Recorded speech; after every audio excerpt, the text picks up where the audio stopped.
একটা কথাই বলি, কোন তদন্ত চাইবে? এতদিন তো আপনারা রাত জাগলেন, বাংলার মেয়েরা তো রাত দখল করলো, বিশ্ব তো প্রত্যেকে আন্দোলনে মুখরিত হলো।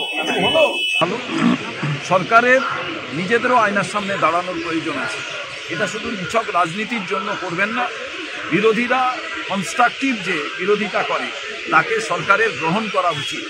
যদি সরকারটিকে ভালোভাবে চালনা করতে হয়, এখানে তো পুরো পরিকাঠামোটা রাজ্য সরকার, তাহলে রাজ্য সরকারের এই ঘটনায় যদি এমনি মারা যেত, অন্য কোনো চিকিৎসা বিভ্রাটে আলাদা ব্যাপার, জাল ওষুধের জন্য, জাল ব্ল্যাকলিস্টেড কোম্পানির ওষুধের জন্য এই ব্যাপারটাকে ধামাচাপা না দেয়, এটাই আমি আবেদন করব সরকারের যারা মুখপাত্র হিসাবে কিছু বলছে। সরকারের থেকে সিআইডি তদন্তের নির্দেশ দেওয়া হয়েছে গোটা ঘটনায়, এবং যাতে ধামাচাপা দিয়ে দেওয়া যায়, যাতে ধামাচাপা দিয়ে দেওয়া যায়, তাই জন্য বিভিন্ন ইনকোয়ারি হবে। কিন্তু যে বাচ্চা ছেলেটা আর মা বলে ডাকতে পারবেন না, তার জন্য সরকার কি উত্তর দেবে? কোনো ইনকোয়ারি কেউ উত্তর দিতে পারবে? কেউ উত্তর দিতে পারবে? আজরামও যেন কেউ না মারে এই বিষয়টাকে নিয়ে। আরে আমার কথা, সিআইডি তদন্ত, সিবিআই তদন্ত, ইডি তদন্ত, আরজিকরের ব্যাপারে তো দেখলেন সরকার পক্ষ, রাজ্যের লোকেরা, রাজ্যের পুলিশ তারাই বলছেন সুবিচার চাই, রাস্তায় না। কেন্দ্রীয় সরকার, তার সিবিআই, ইডি তারাও বলছেন সুবিচার চাই। তো সাধারণ মানুষ কোথায় যাবে? ইন্টারপোলের কাছে যাবে সুবিচার চাওয়ার জন্য? মহামান্য আদালত বলছেন কোনটা কি ঘটছে? আজও পর্যন্ত জাস্টিস ফর আরজিকর কিছু হলো? আসল দোষী গ্রেপ্তার হয়ে দৃষ্টান্তমূলক শাস্তি হলো? তার থেকে কি সরকার কোনো কিছু শিক্ষা গ্রহণ করলেন? আর শিক্ষা গ্রহণ করলে এই রকম ব্ল্যাকলিস্টেড কোম্পানি ওষুধের দ্বারা আজকে মৃত্যুর সঙ্গে লড়াই করতে হয়। এই তিনজন যাকে গ্রিন করিডোর দিয়ে নিয়ে আসতে হলো, কেন নিয়ে আসতে হলো?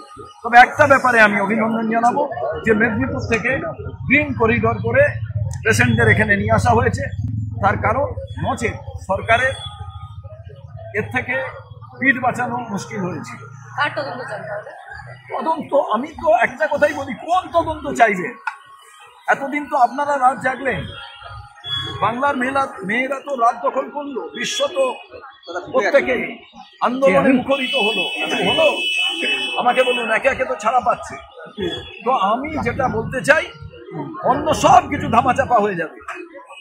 একটা বাচ্চা শিশু জন্মাবার সঙ্গে সঙ্গে মাতৃহারা হয়ে গেল, এটা ভালো গেছে নাকি? আপনারা তো সবাই কাউকে মা বলে ডাকেন, মুখ্যমন্ত্রীও তো কাউকে মা বলে ডাকেন, কুণাল ঘোষও তো কাউকে মা বলে ডাকতেন। আজকে ভাবতে পারছেন না, ওনার যখন সন্তান হয় উনি তার জন্য ভাববেন না যে একটা স্যালাইনের জন্য এইরকম ঘটনা ঘটে গেল? এরপরে বলছেন কারাখড়ি করেছে। আমি বুঝলাম, তাহলে আপনাদের যে ভিজিলেন্স ছিল হাসপাতালে, তারা কি ভাববে? তারা কি করছিলেন? টেকনিশিয়ানের অভাব ছিল, যে ক্ষেত্রে আমাদের অনেকগুলো জিনিস পরীক্ষা করা হয়। ড্রাগ কন্ট্রোল বলে যে বিষয় কিছুই নেই, মানে এখানে কোনো সুপারভিশন হয় না, এখানে কোনো ইন্সপেকশন হয় না। এখানে যখন মালগুলো আসে তার গায়ে এক্সপায়ারি ডেট বা কী ধরনের মেটেরিয়াল আসছে, কী ধরনের ওষুধ, কী ধরনের স্যালাইন, সেগুলো দেখা হয় না। এর জন্য কোনো বিভাগ নেই, এর জন্য এক্সপার্ট নেই। এটা কি মানা যায়? এবার আমাকে বলুন তো, কারুর বাড়ি মা বোন তারা যদি ভর্তি হয়, এটা দুর্ভাগ্যের বিষয়। অতএব রাজ্য সরকার কোথাও পালিয়ে যাওয়ার রাস্তা নেই, কিন্তু তারপরেও আমরা মনে করি এই হাসপাতাল, সরকারি চিকিৎসালয়, বিভিন্ন ওষুধের দোকান, এই যে জালিয়াতি কারবারি, ব্ল্যাকলিস্টেড কোম্পানি, এইগুলোকে ইমিডিয়েট এর বিরুদ্ধে ব্যবস্থা অ্যারেস্ট করা দরকার। অ্যারেস্ট কাকে করবে? প্রথম তো হেলথ মিনিস্টারকে বরখাস্ত করুন। প্রথম আপনি হেলথ সেক্রেটারি এবং স্বাস্থ্য আধিকারিক যারা আছেন তাদের অ্যারেস্ট করুন, এবং টোটাল ডিপার্টমেন্টে যত ওষুধ আছে সেগুলো ইন্সপেকশন করে ড্রাগ কন্ট্রোলকে দিয়ে তার স্ট্যান্ডার্ড, তার স্পেসিফিকেশন, সেগুলোকে সঠিকভাবে বিশ্লেষণ করুন।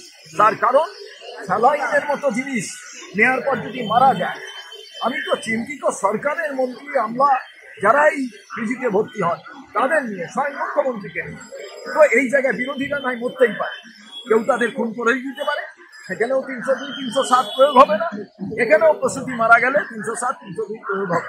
তো বাংলার শিশুদের মৃত্যু হলে এই ঘটনার থেকে বেরোবার আর কোনো